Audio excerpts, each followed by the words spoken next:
কাটবেন, ধুবেন, মশলা মাখাবেন, বানিয়ে ফেলবেন। এ দেখুন, এর ভিতরে সবকিছু দেওয়া আছে, জিরে, হলুদ, রসুন, গোলমরিচের গুঁড়া সবকিছু দেওয়া আছে। এগুলো মাখিয়ে নিচ্ছে।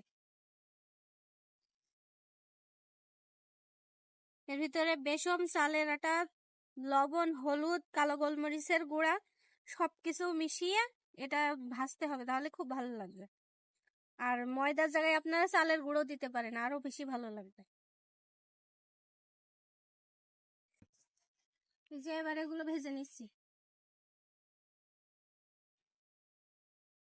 ফ্রাই প্যানের এক সুবিধা আছে, অনেকগুলো একসাথে ভাজা যায়।